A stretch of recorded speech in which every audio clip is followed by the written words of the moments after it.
Hello everyone, welcome back to my channel. तो आज की ये वीडियो उन सभी स्टूडेंट्स के लिए काफ़ी ज़्यादा यूज़फुल होने वाली है जिन स्टूडेंट्स के पास हिंदी सब्जेक्ट है। तो अगर आपने 12th क्लास तक हिंदी को पढ़ा होगा तो आपको हिंदी क यानी हिंदी ए मिली होगी, एंड जिसमें आपको बुक पढ़नी होती है हिंदी भाषा और साहित्य। इट डजेंट मैटर आप सेमेस्टर फर्स्ट में इस बुक को पढ़ते हो या सेमेस्टर सेकंड में इस बुक को पढ़ते हो। काफ़ी सारे ऐसे स्टूडेंट्स होते हैं जो कि इस बुक को सेमेस्टर फर्स्ट में पढ़ते हैं, एंड बहुत से ऐसे स्टूडेंट होते हैं जो कि इस बुक को सेमेस्टर सेकंड में पढ़ते हैं। तो आज की ये वीडियो इन दोनों ही सेमेस्टर के स्टूडेंट्स के लिए काफ़ी ज़्यादा यूज़फुल होने वाली है, काफ़ी ज़्यादा इंपॉर्टेंट होने वाली है, क्योंकि आज की इस वीडियो में हम बात करने जा रहे हैं जो आपकी बुक है हिंदी भाषा और साहित्य।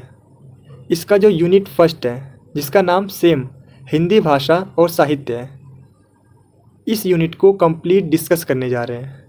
एंड इसके अलावा एज़ यू नो हम अपनी वीडियो में आपको सिर्फ़ और सिर्फ इम्पोर्टेंट कंटेंट ही पढ़ाते हैं जो कि आपके एग्ज़ाम के पॉइंट ऑफ व्यू से काफ़ी ज़्यादा इम्पोर्टेंट होते हैं, जहाँ से जर्नली आपके एग्ज़ाम में क्वेश्चन पूछ लिए जाते हैं।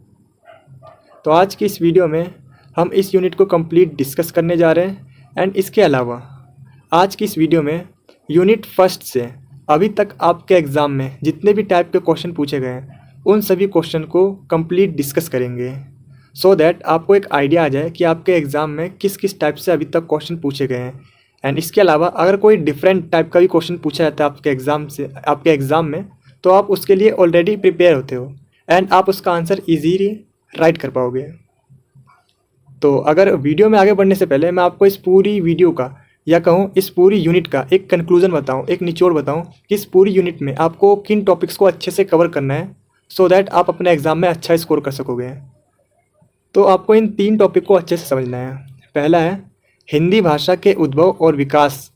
इससे रिलेटेड आपके एग्ज़ाम में क्वेश्चन पूछा ही जाता है, ये सबसे ज़्यादा इम्पोर्टेंट है। यहाँ से जर्नली आपके क्वेश्चन पूछे जाते हैं, तो इसको तो आपको एकदम अच्छे से कर लेना है, टिप्स पे कर लेना है।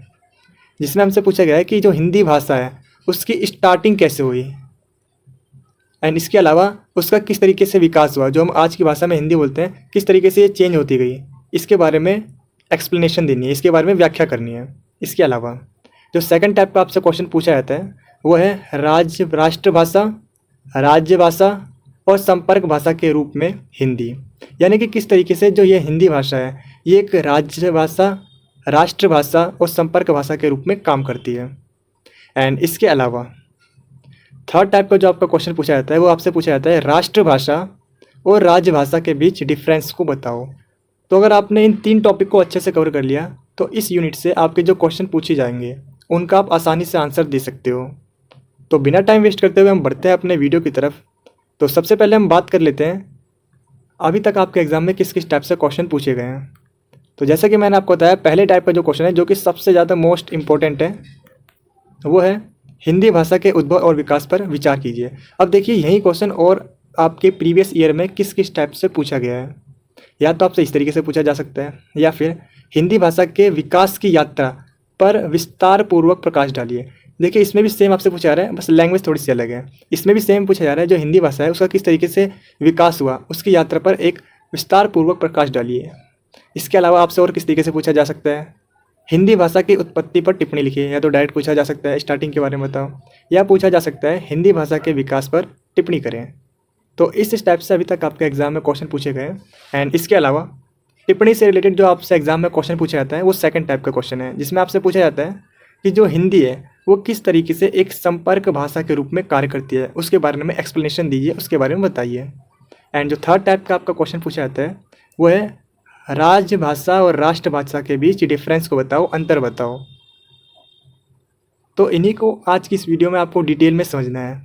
एंड इसके अलावा हमें अपने आंसर्स को किस तरह से एग्ज़ाम में प्रेजेंट करना होता है इसके रिगार्डिंग में मैं आपको बताना चाहता हूँ। देखिए आप किसी भी आंसर को एग्ज़ाम में फ्रेम करोगे तो सबसे पहले आपको कुछ स्ट्रक्चर होते हैं, उन्हें अपने दिमाग में बिठा लेना है। सबसे पहले आपको एक इंट्रोडक्शन देना है, जिसमें आप स्टार्टिंग में लिखिएगा भूमिका, या आप लिख सकते हो परिचय, और इंग्लिश लिखना है कुछ एक इंट्रोडक्शन लाइन देनी होती है आपको। बेसिकली आप इंट्रोडक्शन लिखोगे, कुछ पॉइंट्स लिखोगे इसको, उसके बारे में थोड़ा सा एक्सप्लेन करोगे। एंड इसके अलावा नेक्स्ट, अगर आपके पास कोई डायग्राम्स हैं तो आप डायग्राम्स को एग्ज़ाम में ज़रूर से बनाइएगा, क्योंकि जो डायग्राम्स होते हैं वो अच्छा इंप्रेशन डालते हैं एग्ज़ाम के जो टीचर्स होते हैं जो उसे चेक करते हैं उन पर। एंड इसके अलावा एट द एंड आपको कंक्लूज़न ज़रूर से लिखना है, जो निष्कर्ष होता है उसे आपको ज़रूर से लिखना है। एंड अगर आपको समझ में नहीं आता कि निष्कर्ष में हमें क्या लिखना है तो सिंपली आप ये लिख सकते हो निष्कर्ष में ऊपर लिखे सभी बिंदु, एंड इसके बाद क्वेश्चन की लाइन को टेप सकते हो। इससे आपका 2 से 3 लाइन में एटलीस्ट हो ही जाएगा। एंड जो स्टार्टिंग में आपने भूमिका में लिखा है जो उसकी एक्सप्लेनेशन है उसको थोड़ा सा उसमें मेंशन कीजिए, हो जाएगा। सपोज़ ये जो आपसे क्वेश्चन पूछा गया इसका निष्कर्ष आप किस तरीके से लिख सकते हो, अगर आपको कुछ भी समझ में नहीं आ रहा सपोज़, तो आप सिंपल लिख सकते हो ऊपर लिखे सभी बिंदु हिंदी भाषा के उद्भव और विकास के बारे में चर्चा करते हैं, उसके बारे में बताते हैं, उसके बारे में एक्सप्लेन करते हैं। एंड इसके अलावा अब हिंदी भाषा का जो मेन जो हेडिंग पॉइंट है उसको या तो आप लिख लीजिए निष्कर्ष के अंदर, एंड इसके अलावा उसकी जो एक थोड़ी सी डेफिनेशन है एक दो लाइन की वो लिख लीजिए। दैट्स इट, आपका जो निष्कर्ष है वो परफेक्टली तरीके से बन जाएगा और आपको कुछ नहीं करना। और ये जो स्ट्रक्चर मैंने आपको बताया इसे आप पेपर में ज़रूर फॉलो कीजिए। इस स्टेप से अगर आप अपने एग्जाम में क्वेश्चन करोगे तो नेट एंड क्लीन आपका जो पेपर रहेगा और जो टीचर है वो आपको हंसते हंसते मार्क्स देगा, पूरे का पूरे मार्क्स देगा। तो बिना टाइम वेस्ट करते हुए हम बढ़ते हैं अपने वीडियो की तरफ। तो चलिए, अब जो आपका पहला क्वेश्चन है जिसमें हमसे पूछा गया है हिंदी भाषा के उद्भव और विकास के बारे में बताइए, इसकी स्टार्टिंग कैसी है और इसका किस तरीके से विकास हुआ उसके बारे में एक्सप्लेनेशन देनी है। तो आज की वीडियो आपके लिए काफ़ी ज़्यादा इंटरेस्टिंग होने वाली है, क्योंकि आज की इस वीडियो में आप जानने वाले हो जो आप हिंदी भाषा का यूज़ करते हो, जो आप हिंदी यूज़ करते हो, आखिर उसकी स्टार्टिंग कैसे हुई थी उसके बारे में आपको जानने को मिलेगा, एंड किस तरीके से उसका विकास हुआ। या इट मीन्स आप जो हिंदी भाषा है, जो हिंदी लैंग्वेज है, उसकी पूरी जर्नी को आज की इस वीडियो में एंजॉय करने वाले हो। तो आज की वीडियो आपके लिए काफ़ी ज़्यादा इंटरेस्टिंग होने वाली है। तो चलिए सबसे पहले हम बात कर लेते हैं जो ये जो हिंदी शब्द है इसकी उत्पत्ति कैसे हुई, इसकी स्टार्टिंग कैसे हुई। उत्पत्ति का मतलब होता है स्टार्टिंग। जो हिंदी शब्द है इसकी स्टार्टिंग हिंदवी और सिंधु शब्द से मानी जाती है। किससे मानी जाती है? हिंदवी और सिंधु शब्द से। एंड इसके अलावा ईरानी और जो फ़ारसी लोग थे उन्होंने सिंधु नदी के पार रहने वाले जो लोग थे उन्हें हिंदू कहा था। जैसे कि आप इस इमेज में देख सकते हो, जो सिंधु नदी है, सिंधु नदी के पार रहने वाले लोगों को हिंदू कहा था। इसी तरीके से जो हिंदी है वो हिंदुस्तान की भाषा कहलाई। एंड इसके अलावा भाषा के रूप में ये जो हिंदी शब्द है इसका भी जो यूज़ है, जो प्रयोग है, ये सबसे पहले फ़ारसी और अरब के लोगों ने ही किया था। तो चलिए अब हम बात कर लेते हैं जो हिंदी लैंग्वेज है उसकी स्टार्टिंग किस तरीके से होती है, जो हिंदी भाषा है उसकी स्टार्टिंग कैसे होती है। And as you know, world के अंदर जितनी भी लैंग्वेज है उन सब की जो उत्पत्ति है, मोस्ट ऑफ द लैंग्वेज की जो स्टार्टिंग है वो संस्कृत भाषा से ही होती है। तो ठीक इसी तरीके से जैसा कि आपको पता ही होगा, जो संस्कृत भाषा है वो सभी भाषाओं की जननी है और ये सबसे ज़्यादा प्राचीन भाषा है। तो जो हमारी हिंदी भाषा है उसकी भी जो स्टार्टिंग है वो संस्कृत भाषा से ही हुई है। देखिए, संस्कृत जो भाषा है उसमें काफ़ी सारे टाइप्स होते हैं, काफ़ी सारे रूप होते हैं, जिनमें से एक है अपभ्रंश। और ये जो अपभ्रंश भाषा है, जो लैंग्वेज है, यही बाद में चेंज होकर हिंदी भाषा बन गई। तो चलिए हम बात कर लेते हैं हिंदी भाषा के उद्भव के बारे में। And as you know, Bharat के अंदर सबसे ज़्यादा हिंदी भाषा बोली जाती है, जैसा कि आपको पता ही होगा। एंड इसके अलावा करंट में जो सेकेंडरी लैंग्वेज है हमारी वो इंग्लिश लैंग्वेज बनती जा रही है। एंड इसके अलावा हिंदी भारत की राजभाषा होने के साथ साथ अधिकांश राज्यों की मातृभाषा भी है। और ये जो हिंदी भाषा है इसका जो उद्भव और विकास है ये एक लंबी प्रक्रिया है, यानी कि ये कल परसों से नहीं बन रही, कुछ समय पहले से नहीं बन रही। इसका जो टाइम पीरियड है ये लगभग हजारों सालों से चल रही है। हिंदी भाषा का जो उद्भव है ये संस्कृत भाषा से माना जाता है। जैसे कि मैंने आपको बताया था, जो संस्कृत भाषा है इसके प्राचीन रूपों में एक रूप है अपभ्रंश, जो कि बाद में धीरे धीरे चेंज होकर हिंदी भाषा बन गई। तो इस तरीके से आप देख सकते हो कि किस तरीके से जो हमारा हिंदी शब्द है और जो हिंदी भाषा है उसका विकास हुआ। अब अगर हम बात करें जो हिंदी भाषा है उसका विकास को हम 3 कालखंडों में बांट सकते हैं, यानी कि इसका जो टाइम पीरियड है, कालखंडों का मतलब होता है टाइम पीरियड, तो इसे हम 3 टाइम्स में इसे डिवाइड कर सकते हैं। जिसमें से जो पहला है वो है प्राचीन भारतीय आर्य भाषा, दूसरे नंबर पे आता है मध्यकालीन भारतीय आर्य भाषा, एंड लास्ट में है आधुनिक भारतीय आर्य भाषा। एंड इसके अलावा जो प्राचीन भारतीय आर्य भाषा है इसे भी हम 2 टर्म्स में डिवाइड कर सकते हैं, जिसमें से जो पहला है वो है वैदिक संस्कृत एंड दूसरे नंबर पे आता है लौकिक संस्कृत। तो चलिए इसे थोड़ा सा और डिटेल में समझ लेते हैं। सबसे पहले हम बात करने जा रहे हैं प्राचीन भारतीय आर्य भाषा के बारे में। तो जो प्राचीन भारतीय आर्य भाषा है, इसके अगर हम टाइम पीरियड की बात करें तो इसका जो टाइम पीरियड है वो 2000 ईसा पूर्व से लेके 500 ईसा पूर्व तक इसका टाइम पीरियड है। एंड इसके अलावा इसका जो कालखंड है इसे हम 2 पार्ट्स में डिवाइड कर सकते हैं, जिसमें से पहला आता है वैदिक संस्कृत, दूसरा आता है लौकिक संस्कृत। अगर हम बात करें जो वैदिक संस्कृत है, इसका जो टाइम पीरियड है वो 2000 ईसा पूर्व से लेके 1000 ईसा पूर्व तक माना जाता है। एंड इसके अलावा जैसा कि आपको इसके नाम से ही पता चल रहा है वैदिक संस्कृत, तो इस टाइम पीरियड के दौरान जितने भी जो वेद हैं उनकी रचना हुई थी। ऋग्वेद, सामवेद, यजुर्वेद और जो अर्थवेद है, जितने भी जो वेद है इनकी इसी टाइम पीरियड के दौरान रचना हुई थी। एंड इस टाइम जो संस्कृत भाषा है उसी भाषा को यूज़ किया जाता है। तो जाहिर सी बात है कि ये जो वेद हैं ये भी संस्कृत में ही लिखे गए थे, क्योंकि इस टाइम की जो मुख्य भाषा थी वो क्या थी, संस्कृत थी। एंड इसी रीज़न की वजह से जितने भी जो वेद लिखे जाते हैं, जितने भी जो वेद लिखे गए थे ये संस्कृत भाषा में ही लिखे गए थे। अब हम बात कर लेते हैं लौकिक संस्कृत के बारे में। तो इसका जो टाइम पीरियड है वो 1000 ईसा पूर्व से लेकर 500 ईसा पूर्व तक माना जाता है। एंड इसके अलावा इसी टाइम पीरियड के दौरान महाभारत और जो रामायण है उसकी रचना हुई थी। तो चलिए हम बात कर लेते हैं मध्यकालीन भारतीय आर्य भाषा के बारे में। तो इसका जो टाइम पीरियड है वो 500 ईसा पूर्व से लेके 1000 ईसा पूर्व तक माना जाता है।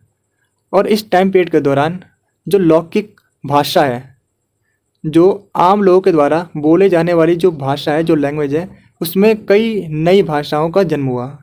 यानी कि ये जो आपकी लैंग्वेज है ये इसका विकास हुआ और ये कई और दूसरे लैंग्वेज में डेवलप हुई। यहाँ से कई जो दूसरी लैंग्वेज है उनकी स्टार्टिंग हुई। एग्जाम्पल की अगर बात करूँ, इस टाइम पीरियड के दौरान जो पाली और जो अपभ्रंश भाषा है उसका विकास देखने को मिलता है। यानी कि यहाँ से 2 नई भाषाओं का और निर्माण हुआ। और ये जो अपभ्रंश भाषा है, ये जो अपभ्रंश भाषा है यहीं आगे चलकर 9वीं से 10वीं शताब्दी में हिंदी भाषा का रूप ले लेती है। तो इस तरीके से आप देख सकते हो किस तरीके से नई नई भाषाओं का आविष्कार होते जा रहा है एंड उसका विकास होते जा रहा है। एंड इस तरीके से जो अपभ्रंश भाषा है वो बाद में आगे चलकर हिंदी भाषा में कन्वर्ट हो जाती है। तो चलिए हम बात कर लेते हैं आधुनिक भारतीय आर्य भाषा के बारे में। तो जो आधुनिक भारतीय आर्य भाषा है इसका अगर हम टाइम पीरियड की बात करें तो 1000 ईसा पूर्व तक और जो अभी तक का जो टाइम पीरियड चल रहा है इसे माना जाता है। यानी कि करंट 1000 ईसा पूर्व से अभी करंट तक का जो टाइम पीरियड है वो आता है आधुनिक भारतीय भाषा के अंदर। और इस टाइम पीरियड के दौरान हिंदी से मिलती जुलती कई सारे जो भाषा है उनका विकास देखने को मिलता है। एंड मुख्य रूप से बांग्ला, उड़िया, आसमी, मराठी, गुजराती, पंजाबी, सिंधी एक्सेट्रा। यानी कि जो हिंदी भाषा है इनसे और काफ़ी सारी लैंग्वेज निकल के आई है। एंड जैसा कि आपने नोटिस किया हुआ, ये जितनी भी ये जिसमें लैंग्वेज लिखी गई है ये मोस्ट ऑफ दी हिंदी से मिलती जुलती लैंग्वेज है, क्योंकि इसकी जो स्टार्टिंग है वो हिंदी से ही हुई है। वो अलग बात है कि बाद में इसका जो उच्चारण है और जो लिपि है उसमें थोड़े थोड़े परिवर्तन आने लगे। यानी कि जो टोन है वो चेंज होने लगी। जैसे कि आपको पता ही होगा, जो दिल्ली के लोग होते हैं और जो हरियाणा के लोग होते हैं वो हिंदी में बात करते हैं मोस्ट ऑफ द टाइम। उनकी जो लैंग्वेज होती है वो हिंदी से काफ़ी ज़्यादा मिलती है, बट उनका जो बोलने का तरीका होता है, जो टोन होती है वो अलग होती है। जैसे कि जो हरियाणवी होते हैं वो थोड़ी सी खड़ी भाषा में बोलते हैं और उनकी जो लैंग्वेज, जो लिपि है, वो लिखने का तरीका भी जो है वो थोड़ा थोड़ा चेंज हो गया। एंड इसके अलावा इसके अतिरिक्त हिंदी भाषा कई अन्य विदेशी शब्द और ध्वनि जो साउंड्स है उसका इस्तेमाल होने लगा। उसका जो स्टार्टिंग है वो हो गई।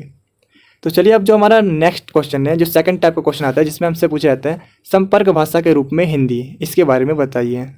संपर्क भाषा का जो मतलब होता है एक ऐसी भाषा जो अलग अलग भाषाएं बोलने वाले लोगों के बीच संवाद का इस्तेमाल करती है। यानी कि कन्वर्सेशन की हेल्प करती है, 2 लोगों के बीच कन्वर्सेशन में हेल्प करती है, संवाद में हेल्प करती है। सपोज़ 2 लोग हैं और इससे आती है इंग्लिश और इससे आती है हिंदी। तो अब ये एक दूसरे से कम्युनिकेट तो नहीं कर पाएंगे। कम्युनिकेट करने के लिए कोई एक ऐसी लैंग्वेज होनी चाहिए जो कि दोनों को आती हो, तो ही तो एक दूसरे के साथ कम्युनिकेट कर पाएंगे, ये दोनों संवाद कर पाएंगे। तो संपर्क भाषा का मतलब ही यही होता है, एक ऐसी लैंग्वेज जिससे कि जो दोनों अलग अलग भाषाओं के लोग हैं वो एक दूसरे के साथ आसानी से कम्युनिकेट कर सकें। हिंदी भारत की सबसे ज़्यादा बोली जाने वाली भाषा है। हिंदी भाषा राज्य भाषा है। हिंदी विभिन्न क्षेत्रों और भाषा समूहों के बीच संपर्क भाषा के रूप में बोली जाती है। पूरे देश में प्रशासन के संचालन के लिए हिंदी को हमने राजभाषा के रूप में चुना है। अब अगर हम इसके एग्जाम्पल की बात करें, तमिलनाडु और आंध्र प्रदेश के जो लोग हैं वो एक दूसरे के साथ संपर्क स्थापित नहीं कर पाएंगे, यानी कम्युनिकेट नहीं कर पाएंगे जब तक कोई एक मध्य भाषा ना हो। जैसे कि मैंने आपको एग्जाम्पल के थ्रू समझाया था। अतः ऐसी स्थिति में हमें एक संपर्क भाषा की आवश्यकता होगी, जिससे हम देश के अलग अलग क्षेत्रों और अलग अलग भाषाओं वाले लोगों के साथ कम्युनिकेट कर पाएंगे आसानी से। इसीलिए हम हिंदी को एक संपर्क भाषा के रूप में देखते हैं, क्योंकि पूरे देश में, जैसा कि आपको पता ही होगा, किसी न किसी रूप में हिंदी को पढ़ा लिखा या बोला जाता है। जैसा कि मैंने आपको वीडियो के स्टार्टिंग में बताया था, जब हम पहला क्वेश्चन पढ़ रहे थे, जिसमें मैंने आपको बताया था कि भारत के अंदर जो सबसे ज़्यादा जो भाषा बोली जाती है वो है हिंदी। एंड इसके अलावा अब हम बात कर लेते हैं कि आखिर ऐसे कौन से रीजन्स हैं जिनकी वजह से जो हिंदी है इतनी ज़्यादा पॉपुलर है, जो कि पूरे देश में बोली जाती है, इतनी ज़्यादा फेमस क्यों है। तो इसका जो पहला रीज़न है वो है लोकप्रियता और समझ। हिंदी उत्तर भारत में सबसे ज़्यादा बोली जाने वाली भाषा है। यह पूरे देश और अन्य हिस्सों में काफ़ी ज़्यादा समझी और बोली जाती है। और जो हिंदी की फिल्में होती हैं, जो टीवी शो होते हैं और जो गाने होते हैं, उनकी वजह से जो हिंदी है वो पूरे देश में काफ़ी ज़्यादा पॉपुलर हो गई है, काफ़ी ज़्यादा लोकप्रिय हो गई है, जिससे जो लोग अलग अलग भाषाएं बोलते हैं वो भी हिंदी को समझने और बोलने लगे हैं। एंड इसके परिणाम स्वरूप हिंदी काफ़ी ज़्यादा पॉपुलर हो गई है। नेक्स्ट है सरकारी भाषा। हिंदी भाषा की जो आधिकारिक भाषाओं में से एक है, जो हमारी हिंदी भाषा है वो आधिकारिक भाषाओं में से एक है। सरकारी कामकाज में भी इसका काफ़ी ज़्यादा इस्तेमाल किया जाता है। एंड इससे जो हिंदी है उसकी जो इम्पोर्टेंस है वो काफ़ी ज़्यादा बढ़ती जा रही है।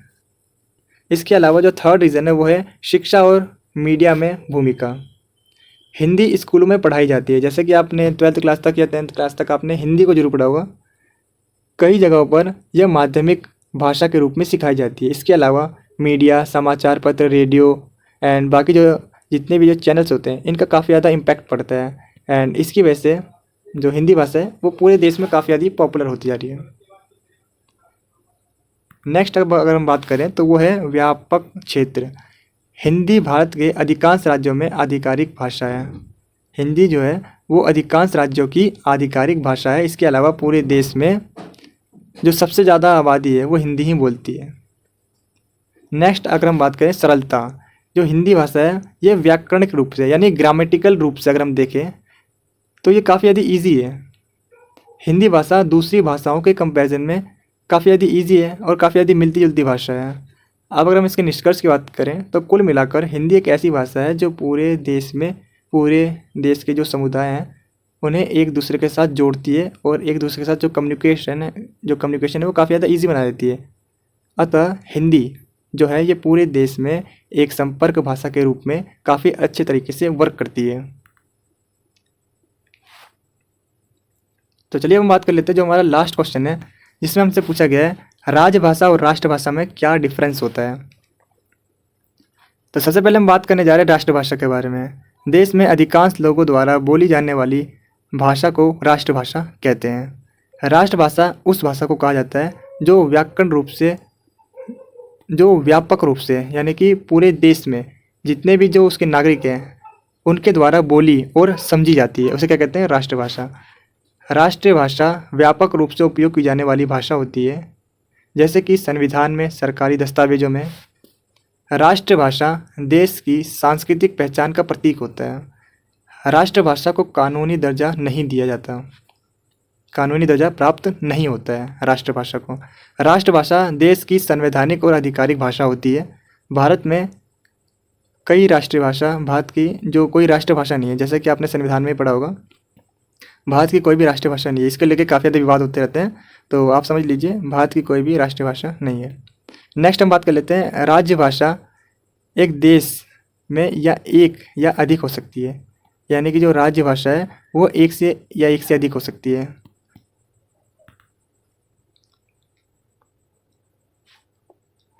अब हम बात कर लेते हैं राज्य भाषा के बारे में। राज्य भाषा से हमारा अभिप्राय राज्य की भाषा का, यानी जो स्टेट है उसकी लैंग्वेज से है। भारत की राज्य भाषा हिंदी और अंग्रेजी दोनों है, यानी कि आप किसी भी क्षेत्र में चले जाओ वहाँ पर हिंदी या इंग्लिश जो लोग हैं वो जानते हैं। अगर आपको कोई दूसरी उनकी लैंग्वेज नहीं आती तो वो हिंदी या इंग्लिश बोलते हैं। जो हमारी सेकेंडरी लैंग्वेज है, जैसे कि मैंने आपको बताया था, जो इंग्लिश है वो हमारी सेकेंडरी लैंग्वेज है, ये काफ़ी ज़्यादा पॉपुलर होती जा रही है। अब हम बात कर लेते हैं राज्य भाषा सरकारी कामकाजों में इस्तेमाल होने वाली भाषा होती है। राजभाषा को कानूनी दर्जा प्राप्त होता है। राष्ट्रीय भाषा एक ही होती है, लेकिन कुछ क्षेत्रों में एक या एक से अधिक हो सकती है। एंड इसके अलावा हमारा जो लास्ट क्वेश्चन है वो भी ख़त्म हो जाता है। और इसकी जो PDF है, अगर आप उसे डाउनलोड करना चाहते हो तो उसका जो लिंक है मैं आपको वीडियो के डिस्क्रिप्शन बॉक्स में प्रोवाइड कर दूँगा।